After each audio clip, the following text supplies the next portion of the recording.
એ સૂર્ય હોય છે, એને જ્યારે મોકો મળે તો એક ફૂલ નહીં તો ફૂલની પાંખડી, પત્રમ પુષ્પમ ફલમ તોયમ યોમે ભક્ત્યા પ્રયચ્છતિ તદહમ ભક્ત્યુપ્રતમશ્નામી પ્રયતાત્મના.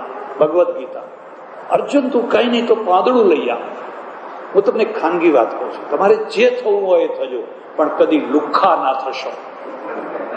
બાકી જે થવું હોય એ થજો, પણ કદી લુખ્ખા ના થશો. રિક્ત હસ્તો ન ગચ્છેત. ચાણક્યને લખવું પડ્યું કે ખાલી હાથે મોટા પુરુષ પાસે કદી જવું નહીં, ભગવાન પાસે જવું નહીં. ચાણક્ય તો એટલે સુધી લખ્યું છે કે 2-4 દિવસ તમે બહારગામ ગયા હો ને 2-4 દિવસ પછી ઘેર આવવાના હો તો ઘરવાળી માટે પણ કંઈક લેતા આવજો, એને ગમતું હોય. આમ લુખા આમ હાથ હલાવતા હલાવતા એમને ગરમ ગરમ રોટલી ના મળે, પછી એમને ટાઢી જ રોટલી ખાવાની હોય. ગરમ ગરમ રોટલી ખાવાની પણ આવડત હોવી જોઈએ. એને જે ગમતું હોય આટલું કંઈક લઈ આવો અને પછી ખુશ પછી કે ના ગરમ ગરમ રોટલી ખાઓ. ગરમ ગરમ રોટલી ક્યાંથી આવી? તારા ભાવમાં પ્રતિભાવ છે. એટલે આપણે આજે એમને આપણી શક્તિ પ્રમાણે કાંઈ નહીં તો એક ફૂલની પાંખડી રૂપે એમનું બહુમાન કરીએ છીએ. એમનું આરોગ્ય સારું નથી, તે છતાં પણ પરમેશ્વરને એવી પ્રાર્થના કરીએ છીએ કે હજુ એમની શક્તિનો ગુજરાતને, ગુજરાતના આર્કિટેક્ટ ક્ષેત્રને ઘણો ઘણો લાભ મળી શકે એમ છે અને વિદ્યાર્થીઓ એમની પાસેથી ઘણું મેળવી શકે એમ છે. રાવણ જયારે મરવા પડ્યો ત્યારે રામે લક્ષ્મણને કહ્યું રાવણ પાસે જા અને એની પાસેથી વિદ્યા શીખી આવ. એમ જયારે ભીષ્મ બાણસૈયા ઉપર હતા, લડ્યા ત્યારે અર્જુન ઉપર બાણનો પ્રહાર કરવામાં બાકી નતું રાખ્યું. કૃષ્ણે કહ્યું ભીષ્મ પાસે જા, એની પાસેથી રાજનીતિ શીખી. એ તો રાજનીતિના મહાપંડિત છે. મારી સલાહ છે તમે ભીષ્મ પર્વ વાંચજો. અને ભીષ્મ પર્વમાં દુર્યોધન નહીં, અર્જુન ગયો. અને એટલા આપણે ત્યાં કહેવું છે કે દુશ્મન પાસેથી પણ વિદ્યા ગ્રહણ કરવી. કન્યારત્નમ વિદ્યારત્નમ ચ દુષ્કુલાદપી ગ્રાહ્ય. અને અર્જુને જઈને કહ્યું મને રાજનીતિ બનાવો. ત્યારે નિર્મોહી ભાવથી એમણે બધું રાજનીતિનું જ્ઞાન આખું આપ્યું છે. એમ આમની પાસે પણ એમના ક્ષેત્રનું અગાધ જ્ઞાન પડેલું છે. કોઈ કોદાળી લઈને કોઈ જિજ્ઞાસુ આવે અને પાસે બેસે અને કરે ઈચ્છા તો એમાંથી ઘણા રત્નો નીકળી શકે એમ છે. હું વધારે સમય નહીં લઉં, પરમેશ્વરને પ્રાર્થના કરું કે આવા રત્નો આજે પણ ભારતમાં, ગુજરાતમાં આપણી પાસે ઘણા છે. અને જ્યારે ઘણા છે તો એ કાલે દેવ થઈ જાય ને પછી આપણને ભાન થાય ઓહો નરસિંહ મહેતા અમારા એક નાગરે મને કહ્યું કે આ નરસિંહ મહેતા, મેં કહું તમારા ખરા, પણ જીવતા હતા ત્યારે માછલા ધોતા હતા એના માથાઓ, બિચારાને ગામ બહાર કાઢ્યો હતો. અને હવે તમે કહો છો કે નરસિંહ મહેતા અમારા, એટલે મરણોત્તર આપણે પછી બધું કરીએ છીએ, મરણોત્તર પણ જીવતા જીવતા કરો ને, પણ આંખ ઉઘડે તો ને. એટલે અરે આ સંસ્થાને ખૂબ ખૂબ ધન્યવાદ આપવા જોઈએ કે એમણે સમયસર સારી રીતે આયોજન કર્યું, ગોઠવ્યું. અને હું ફરીથી પરમેશ્વરને પ્રાર્થના કરું કે એમને હજુ પણ ભગવાન એમની શક્તિનો સદુપયોગ કરાવે અને આગળ જે શિષ્યો છે એ જ પુત્રો છે, એ શિષ્યો એમનું નામ રાખે અને એ દ્વારા એ નવા નવા આર્કિટેક્ટના સિદ્ધાંતો પ્રગટ કરે અને નવું બધું જ્ઞાન પ્રગટ કરે એવી પરમેશ્વરને પ્રાર્થના. આભાર, ધન્યવાદ, હરિઓમ.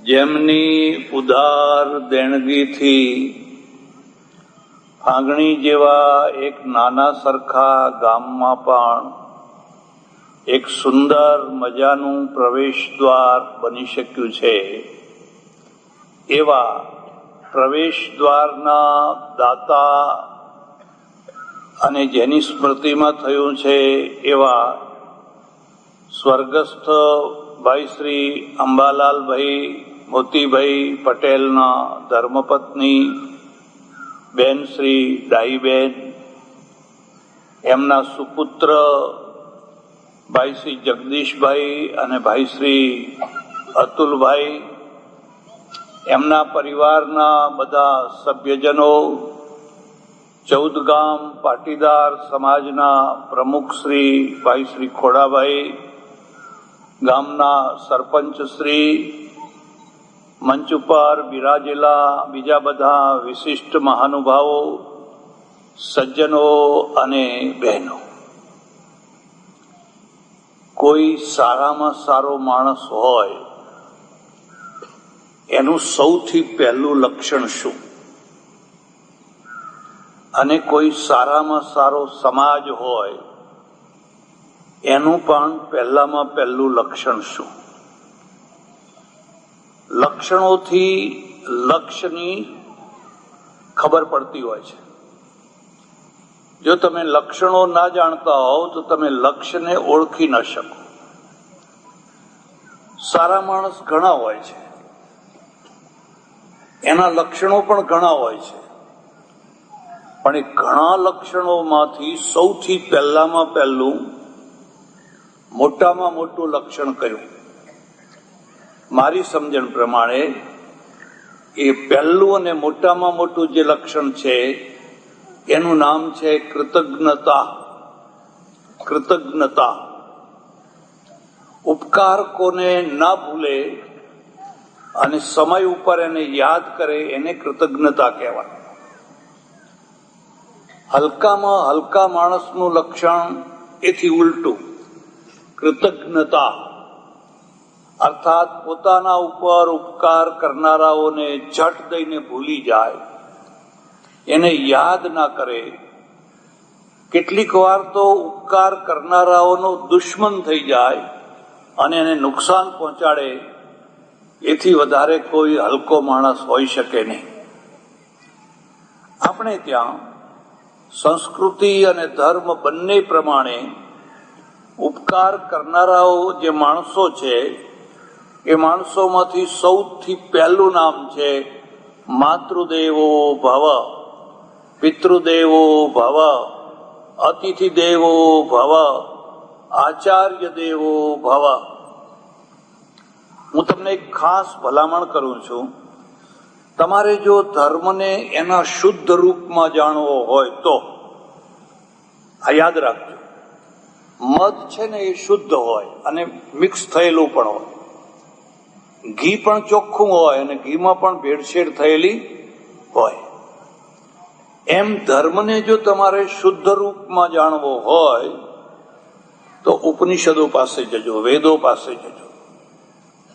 એનું જો ભેળસેળ રૂપ જાણવું હોય તો પછી સંપ્રદાયો, પંથો, મંડળો, પરિવારો એમની પાસે જજો. એમાં ચોખ્ખું છે ને થોડું અશુદ્ધ છે, બધું મિક્સ થયેલું છે.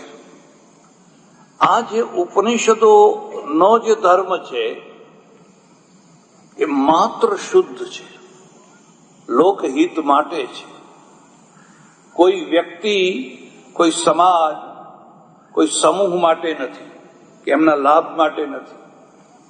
એટલે પ્રાચીન પરંપરા હતી, એ પરંપરા પ્રમાણે જ્યારે વિદ્યાર્થી ગુરુકુલમાંથી ભણીને વિદાય થાય, એને વિદાય આપવામાં આવે.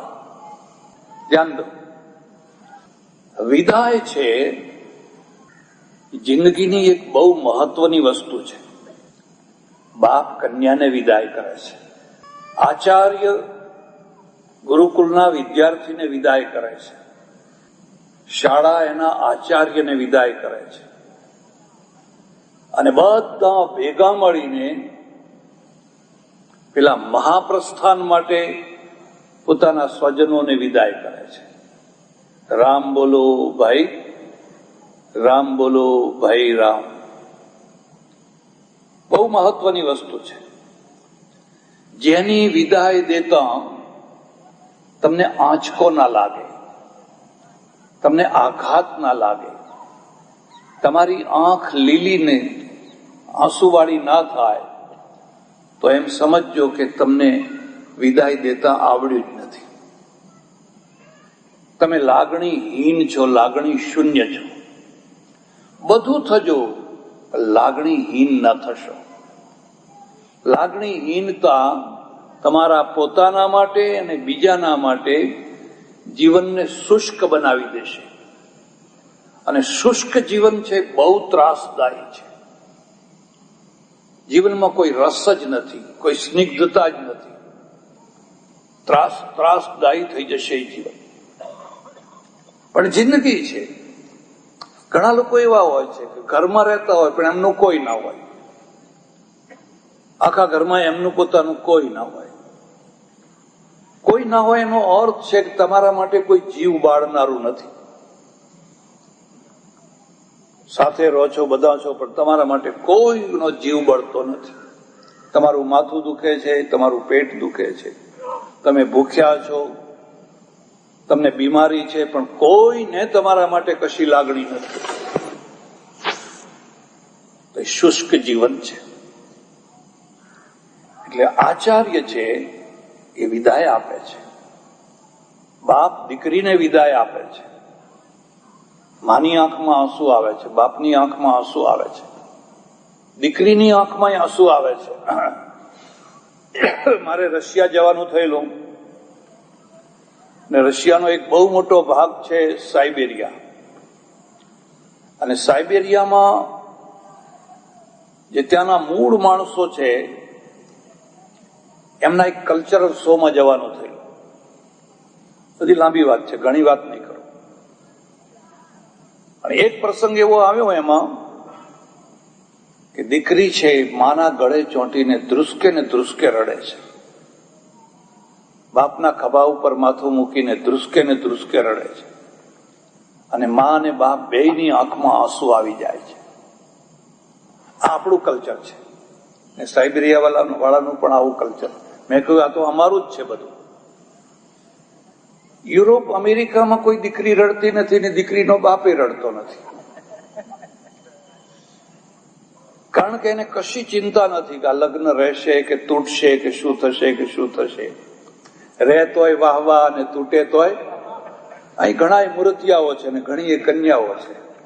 એટલે અહીં કોઈને કઈ બહુ આઘાત લાગવાનો. પણ આપણી આખી સંસ્કૃતિ છે એ કુટુંબ સંસ્કૃતિ છે. વ્યક્તિની સંસ્કૃતિ નથી, કુટુંબની સંસ્કૃતિ છે. એકના સુખમાં આખું કુટુંબ સુખી થાય છે, એકના દુઃખમાં આખું કુટુંબ દુઃખી થાય છે.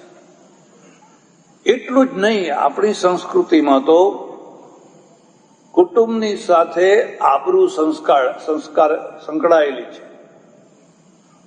કુટુંબમાંથી એક માણસની આબરૂ વધે છે તો બધાની આબરૂ વધે છે.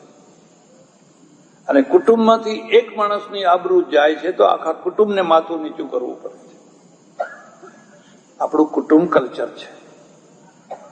એટલે આવા પ્રસંગો આવતા હોય છે. હવે દીકરીને તો વિદાય કરવી જ પડે. રાખી મૂકો તોય ઉપાધિ. એમ વિદ્યાર્થીને પણ વિદાય કરવો પડે. એક છોડ છે એને બહુ પ્રેમથી તમે ઉગાડ્યો ખેતરમાં. હવે મોટો થયો, એને કણસલા આવ્યા, દાણા આવ્યા, પછી એનું ખડું બનાવ્યું, ખડું લીધું.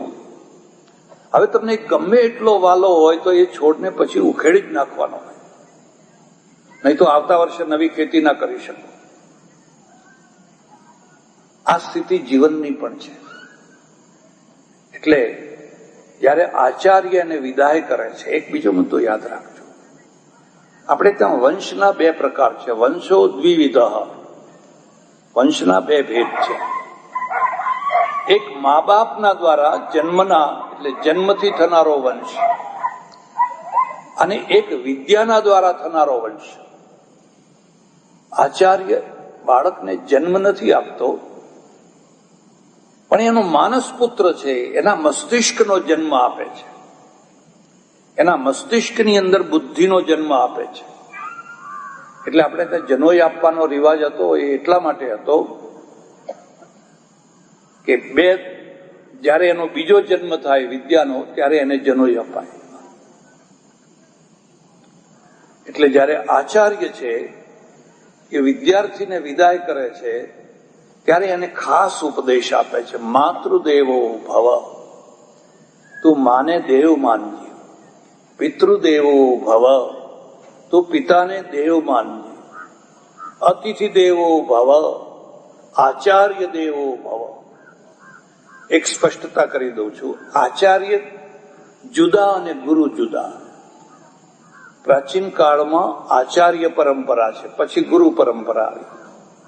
આ ગુરુ પરંપરા બરાબર નથી.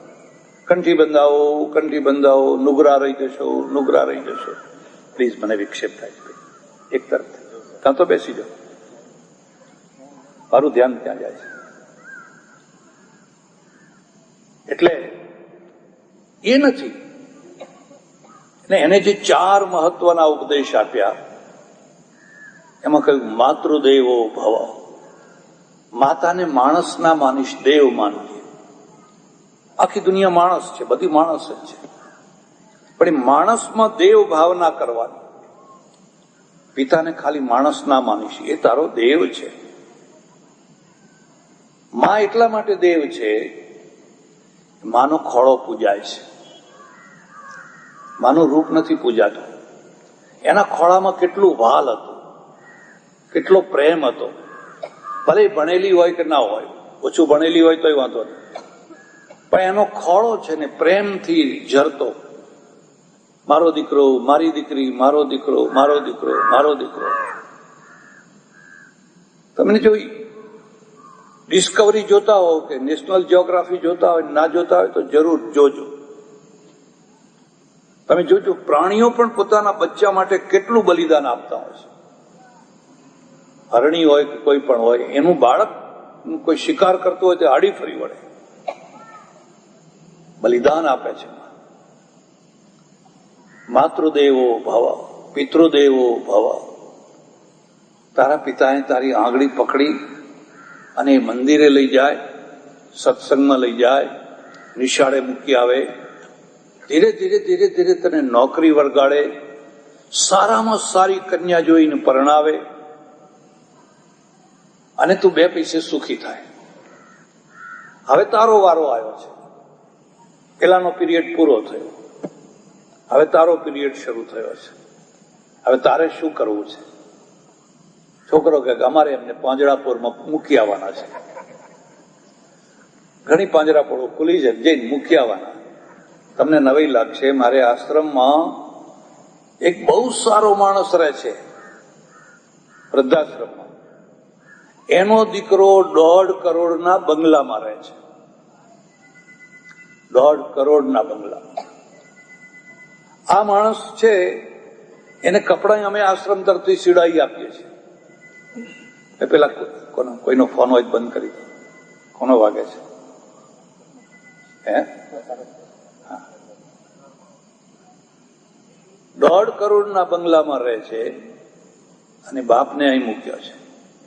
કપડાનો ભાવ પૂછતો નથી. આ શિયાળામાં સ્વેટરનો ભાવ પૂછતો નથી.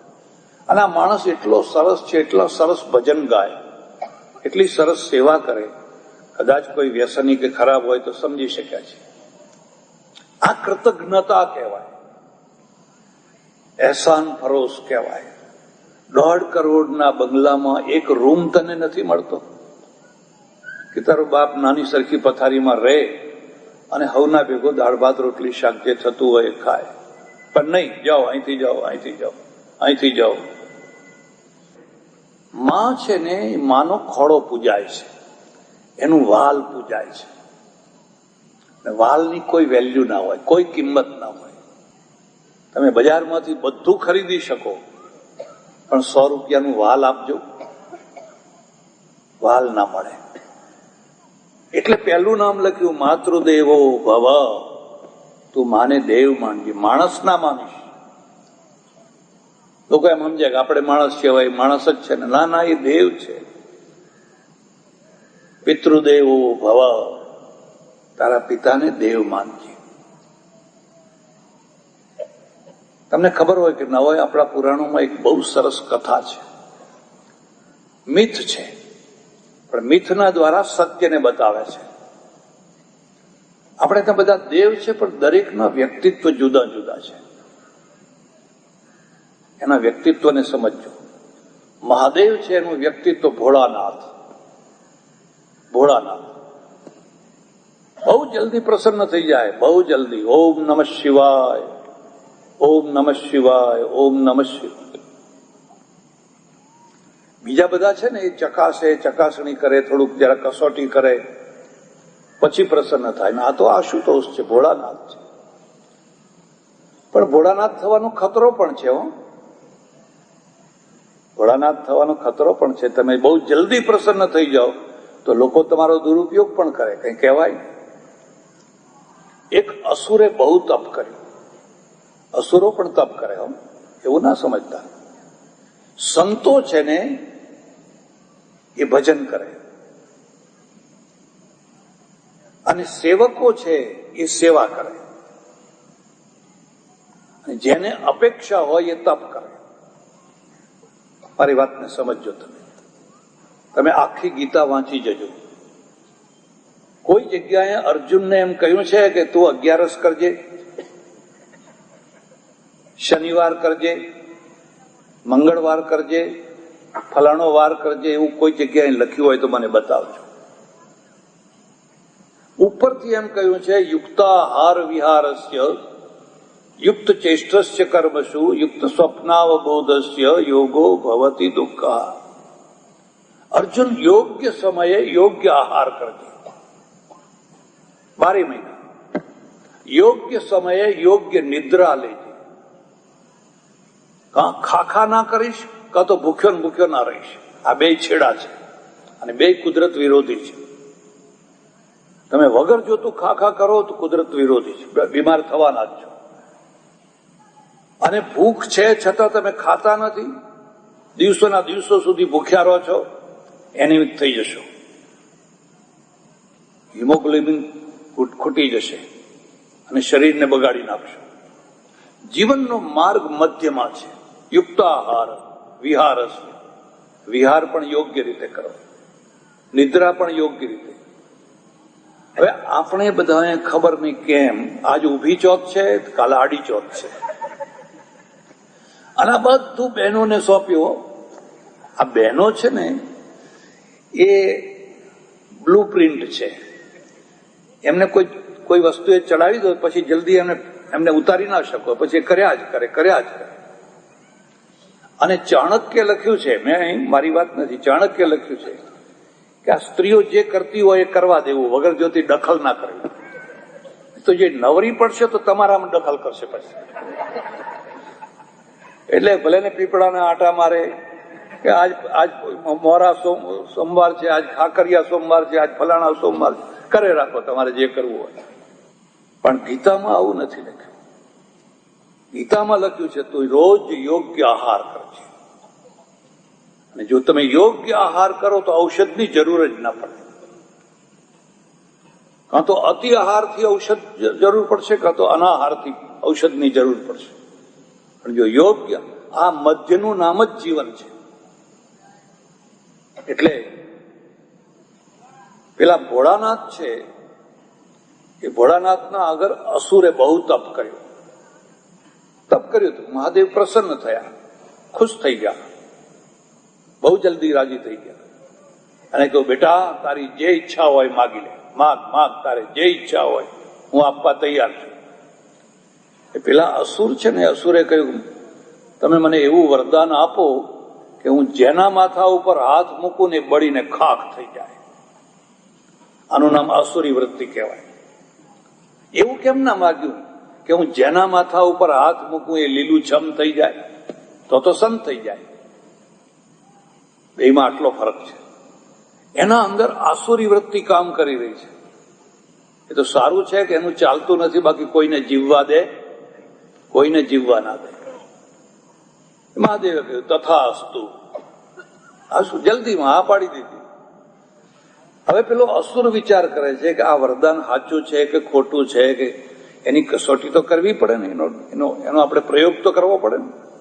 એટલે એમ કરો ને, પહેલા આપણે આ મહાદેવ ઉપર જ કરીએ, પછી બીજાની વાત પહેલા આમના ઉપર જ પ્રયોગ કરવા દો ને. એટલે એને ફાટ દઈને મહાદેવ ઉપર આમ હાથ લાંબો કર્યો ને મહાદેવ ચમક્યા. એટલે આ ભૂલ થઈ ગઈ, ઉતાવળ કરી નાખી, પાત્ર કુપાત્ર જોયું નહીં અને મેં વરદાન આપી દીધું. હવે આ મારા મને જ બાળીને ખાક કરવા માંગે છે. એ મહાદેવ તો ઉભા થઈને મુઠ્ઠીઓ વાળીને દોડ્યા, ભાગો ભાગો ભાગો. ઘણી વાર તમને ખબર નથી હોતી, તમારા પોતાના ઉભા કરેલા શત્રુઓ તમને દુઃખ દેતા હોય છે. તમે પોતે જ ઉભા કર્યા હોય, પહેલા ચડાયા હોય ને પછી શત્રુ બનાવ્યા હોય, તો તમને દુઃખી દુઃખી કરી નાખે. મહાદેવ ભાગ્યા. આગળ મહાદેવ ને પાછળ પેલો અસુર છે, દોડા દોડ કરી રહ્યા છે. એટલામાં વિષ્ણુને ખબર પડી. આ વાત સમજવા જેવી છે. હું તમને ખાસ વાત કહું છું, તમારા ઉપર કોઈ ભયંકર આપત્તિ આવે અને ખબર પડે, એક માણસ એવો રાખજો કે તમારા ઉપર આપત્તિ આવ્યાના સમાચાર સાંભળે એટલે 1000 કામ પડતા મૂકીને તમારી મદદે દોડે. અને એવો માણસ રાખ્યો હોય તો એનું નામ મિત્ર કહેવાય. તમે સંદેશો મોકલો અને કે ના મારે આજ ટાઈમ નથી, કાલ ટાઈમ નથી, ફલાણું છે ને આ છે, એ બધા ચા પીનારા, ભજીયા ખાનારા, બધા એ તાબોટા પાડનારા બહુચરાજી માતાના ઉપાસકો છે. એ ખરા ટાઈમે કોઈ કામ આવવાના, ખરા ટાઈમે એક કામ આવવાનો નથી. વિષ્ણુને ખબર પડી કે મહાદેવ ઉપર આપત્તિ છે અને અસુર પાછળ પડ્યો છે. હવે કરવું શું? વિષ્ણુ તરત જ 16 વર્ષની એક સુંદરીનું રૂપ ધારણ કર્યું. રૂપ રૂપનો અંબાર, અને એટલા સરસ શણગાર કરેલા, એવો શણગાર કરીને રૂપ રૂપનો રસ્તામાં ઉભા થઈ ગયા. મહાદેવ નીકળી ગયા, પાછળ પેલો અસુર દોડતો આવે છે અને એની નજર છે એ પેલી સુંદરી ઉપર પડી એટલે તો ઉભો જ થઈ ગયો, નજીક ગયો. ઓહો, તમે આ જંગલમાં એકલા અહીં કેમ ઉભા છો? કે હું પતિની શોધમાં નીકળી છું, મારી ઉંમર થઈ ગઈ છે અને મારે કોઈ પતિની જરૂર છે, એટલે હું પતિની શોધમાં નીકળી છું. એટલે પેલો અસુર કહે છે હવે તમારે શોધવાની જરૂર નથી, હું હાજર જ છું. એક પુરુષ જાણે પતિદેવ થવા માટે જ જન્મ્યા હોય, લગ્ને પણ કે મારી એક શરત છે, તમને ખબર છે કે શું? હું જેવું નાચું એવું એને નાચતા આવડતું હોય તો હું એને પતિ તરીકે સ્વીકાર કરું. મંજૂર છે, તમારે જેમ કહો એમ હું બધી રીતે તમારી શરત પૂરી કરવા તૈયાર છું. ધ્યાન દો. વિષ્ણોર માયા ભગવતી યયા સંમોહિતમ જગત હિંસ્રા સ્વપાપેન વિહંસ્યતિ ખલઃ સાધુ સમત્વેન ભયાદ વિમુચ્યતે. ભાગવત. વિષ્ણુની માયા, ઓહો, વિષ્ણોર માયા ભગવતી યયા સંમોહિતમ જગત, એને આખી દુનિયાને મોહ પમાડ્યો છે. સંમોહિત. એક કામ તમે બુદ્ધિપૂર્વકનું કરો છો અને એક મોહપૂર્વકનું કરો છો, બેમાં અંતર છે. જે કામમાં ડાપણ હોય, સમજણ હોય, એ બરાબર છે, પણ એક કામ તમે નથી કરતા, તમારો મોહ કરાવે છે. હું એકવાર ઉત્તર ગુજરાતથી આવું ત્યારે આ એક્સપ્રેસ વે ને બધું નતું, એટલે નડિયાદ પાર કરીને આવવાનું થાય. નડિયાદની બજારમાંથી ગાડી ચાલે, આગળ છે કોલેજમાં જનારી 2 છોકરીઓ, એમની ચેનમાં એમનો પેલો દુપટ્ટો ભરાઈ ગયો. એટલે સાયકલ ઉભી રાખીને નીચે ઉતરીને દુપટ્ટો કાઢવા માંડી. મારી ગાડી પાછળ ઉભી રહી ગઈ, જગ્યા નથી આગળ જવાની. એટલામાં એક છોકરો આવ્યો, લાવ હું કાઢી આપું. એટલે કાઢવા માંડ્યો. ત્યાં બીજો આવ્યો, ત્યાં ત્રીજો આવ્યો, કોઈ આધેડ ઉંમરના આવ્યા, કોઈ વૃદ્ધ આવ્યા, કોઈ કઈ આવ્યા. 10 માણસો ભેગા થઈને પેલો દુપટ્ટો કાઢવા માંડ્યા. અને પેલી 2 છોકરીઓ શાંતિથી ઊભી છે. અને હું ઉભો વિચાર કરું છું કે કોઈ વૃદ્ધ ડોસાનું ધોતિયું ચેનમાં ભરાઈ ગયું હોત તો આમાંથી એકે છોકરો આવવાનો હતો? આમાંથી એકે છોકરો આવવાનો? તો આને વગર બોલાવે કેમ બધા આવીને ચેનમાંથી દુપટ્ટો કાઢી રહ્યા છે? પછી દુપટ્ટો નીકળી ગયો ને પેલા તો સડસડાટ બેસીને ચાલ્યા થયા. પેલા ઉભા જોતા જ રહી ગયા. વિષ્ણોર માયા ભગવતી યયા સંમોહિતમ જગત. આગળની લીટી બહુ મહત્વની. હિંસ્ર સ્વપાપેન વિહંસ્યતિ ખલઃ. જે હિંસક છે, જે ખલ છે, પોતાના પાપથી જ મરી જવાનો છે. સાધુ સમત્વેન ભયાદ વિમુચ્યતે. અને સાધુ છે એ સંભાવ રાખે તો એ ભયથી આપોઆપ મુક્ત થઈ જાય. એટલે પેલી જે મોહિની છે એ આમ નૃત્ય કરે, આમ હાથ કરે, આમ હાથ કરે, આમ હાથ કરે, એમ કરતા કરતા એને પોતે જ પોતાના ઉપર હાથ કર્યો. એટલે પેલો જોયા કરતો હતો કે આ કરે એમ મારે કરવાનું, પાસ થવાનું છે.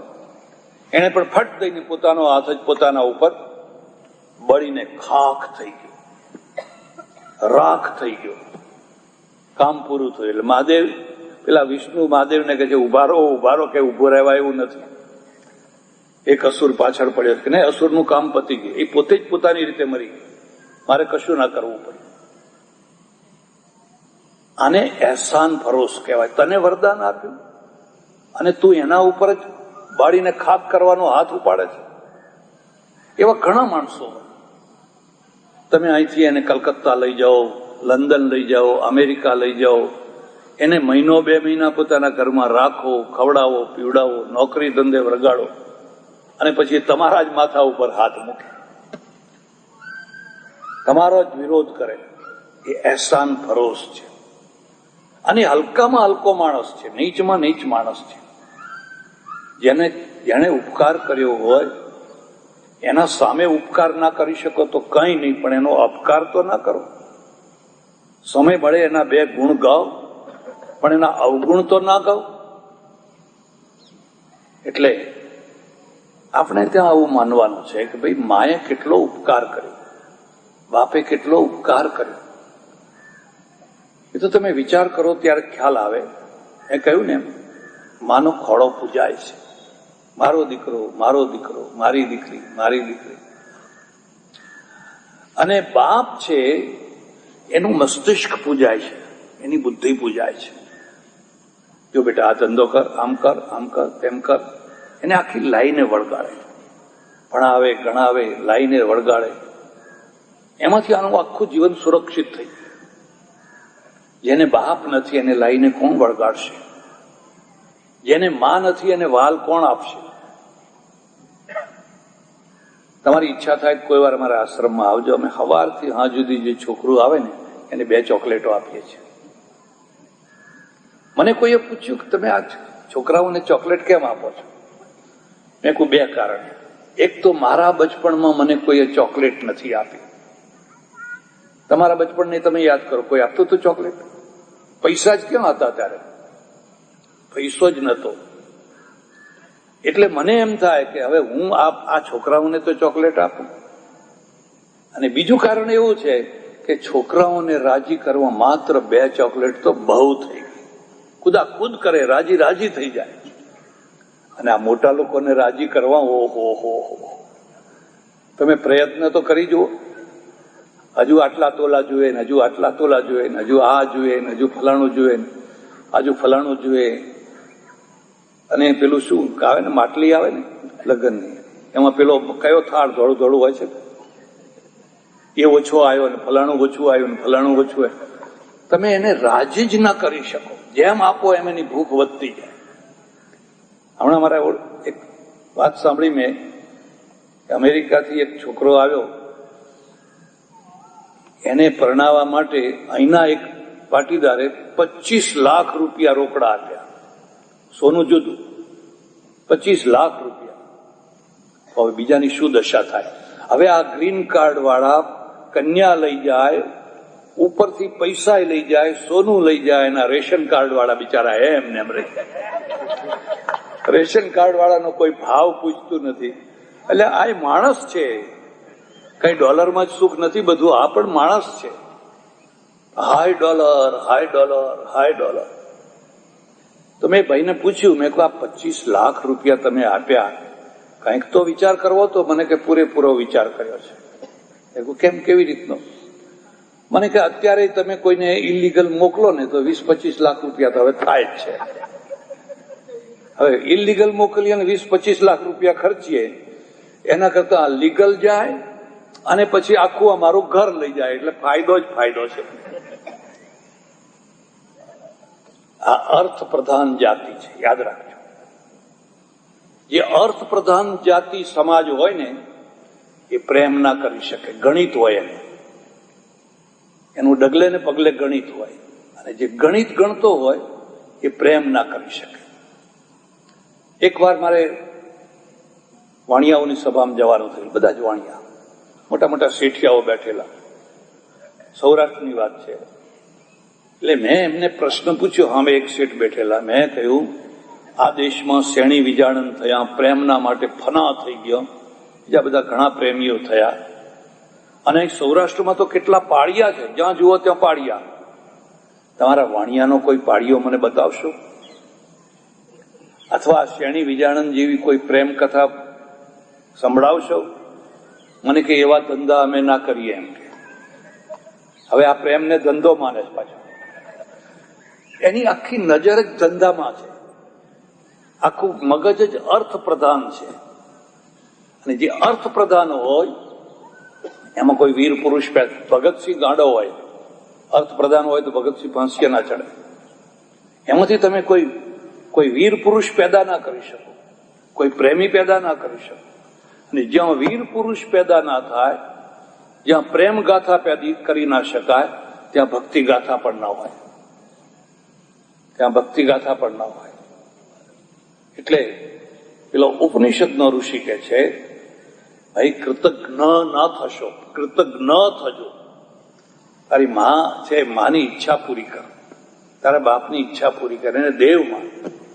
એક બીજો મુદ્દો યાદ રાખજો, સંબંધ છે બહુ જલ્દી બાંધશો ને, પણ કદાચ બાંધ્યો હોય તો એને વગર કારણે તોડશો ને. વગર કારણે અથવા ઓછા કારણે, થોડા કારણે. અત્યારે તમે જુઓ તો ડાયવર્ઝન એટલું બધું લેવાય છે, છૂટાછેડા, છૂટાછેડા, છૂટાછેડા. અરે પણ કેમ આટલા બધા છૂટા? કે આ તો અમેરિકામાં પેસી જવા માટે લગ્ન કર્યું હતું, આ તો સાચું લગ્ન હતું જ નહીં. 7-8 વર્ષ પહેલા મારે આશ્રમમાં એક બાજુનું ગામ ને ત્યાંના એક વિધવા ડોશી, મોટી થઈ ગયેલી દીકરીને લઈને મને કે બાપુ આને સમજાવો ને. શું? એનો બાપ મરી ગયો. હવે આ દીકરી કોઈને પસંદ જ નથી કરતી, મારે ક્યાં સુધી એની ચિંતા લઈને ફર્યા કરવો? મેં એને પૂછ્યું, ભાઈ તને શું દુઃખ છે ને તારે શું જોઈએ છે ને? મને કે મારે એવો મૃત્યુ જોઈએ કે લગ્ન થાય એના 15મા દિવસે, વધુમાં વધુ 15 દિવસે મને અમેરિકા લઈ જાય. હા, મેં કોઈ બીજું શું જોઈએ? મારે કે એવો મૃત્યુ જોઈએ કે એના ઘરમાં એના મા બાપ ના હોવા જોઈએ. મેં કહ્યું કેમ મા બાપ નો શું? એ બધા કે ડોહા થૂ ખું ખું ખું આખી રાત કરે, ના ઊંઘે ના ઊંઘવા દે. એ તો કઈ લાઈફ કહેવાતી હશે? તો મેં કોઈ અનાથ આશ્રમમાંથી મૃત્યુ ખોળી લાવો, એના મા બાપ નહીં હોય. જુઓ હવે કેવી દૃષ્ટિ કેવી છે. બરાબર. હવે પછી તમારે 4-5 વર્ષે અમેરિકા જવાનું થયું ને, કોઈ સભામાં એ જ આવી ગઈ, ઓળખી ગયો હું તો. ઓહો, મેં કહ્યું તું આવી ગઈ? અને કે મેં કહ્યું લગ્ન કર્યા? અને કે હા. તારા હસબન્ડ ક્યાં છે? મને કે પેલા ખુરશી ઉપર બેઠા. અરે એ તો 65-70 વર્ષના છે, તું તો 24-25 વર્ષની. તો ત્યાં આવો મૃત્યુ કેમ પસંદ કર્યો? મને કે મેં સમજી વિચારીને પસંદ કર્યો છે. એમની પાસે પુષ્કળ ડોલર છે અને પત્નીની જરૂર છે, ને મારે ડોલરની જરૂર છે. એટલે આ લાકડે માકડું વરગાડી દીધું છે. હવે પણ કીધું તારું જીવનનું શું થશે? મને કઈ જુઓ સ્વામીજી કે 65 વર્ષના તો છે જ, બહુ તો 5 વર્ષ જીવે, જીવીને કેટલું જીવવાના હતા, અને હું જીવવા દઉં તો જીવે ને. એ 2-3 વર્ષમાં તો મર્યા સમજો. એમ બધી મિલકત મારી થઈ જશે, પછી મારે જ્યાં પરણવું હશે ત્યાં પરણીશ. ભવાને કઈ ગાથા કહેવી? આની કોઈ રામાયણ, કોઈ રામ સીતાનો કોઈ એવી કોઈ કથા લખાયા નહીં. અને ખરેખર બન્યું શું કે પેલા વૃદ્ધ પુરુષને પણ ખબર પડી ગઈ, અને તે તો અંદર ભગવાન બેઠો છે. તમારી દાનત છે ને તમારા ચહેરા ઉપર આવી જ જતી હોય છે. તમે ગમે એટલી સંતાડો, ગમે એટલી ઢાંકો, પણ અંદર પડેલી જે તમારી દાનત છે એ વહેલા મોડી તો ચહેરા ઉપર આવી જ જતી હોય છે. ને એને ખબર પડી ગઈ કે આ તો મારા ડોલરને પરણી છે. એ પણ એવો ઉસ્તાદ નીકળ્યો કે એને બધું વિલ બીજાના નામે કરી નાખ્યું. બધું વિલ બીજા સંસ્થાના નામે કરી દીધું અને મરી ગયો તો આના હાથમાં $1 ના આવ્યો. મેં કહ્યું લે હવે પરણ બીજા કોઈ બીજો ડોહો પડી કાઢે. આ અર્થ પ્રધાન માણસ છે. અને અર્થ પ્રધાન માણસ છે એ દાંપત્યમાં પ્રેમ ના ઉભું કરી શકે. એ તો જે સમર્પિત હોય, મારો પતિ, મારો પતિ, મારો પતિ, એ દુઃખી હોય, ભૂખ્યો હોય, ગમે તેવો હોય, પણ મારો પતિ છે. એવી જ રીતે મારી પત્ની, મારી પત્ની, મારી પત્ની. તો એનું દાંપત્ય એવું જ સરસ. ઝોપડામાં પણ રામ સ્વર્ગ આવી જાય. ઝોપડું હોય તો ઝોપડામાં. મારે આશ્રમમાં મારી બાજુમાંથી વર્ષે 2 વર્ષે અમેરિકાથી એક કપલ આવે છે. હું તમને શું વાત કરું. પત્નીની ઉંમર 30 વર્ષની, સરસ આરોગ્ય છે, સુંદર છે, રૂપાળી છે.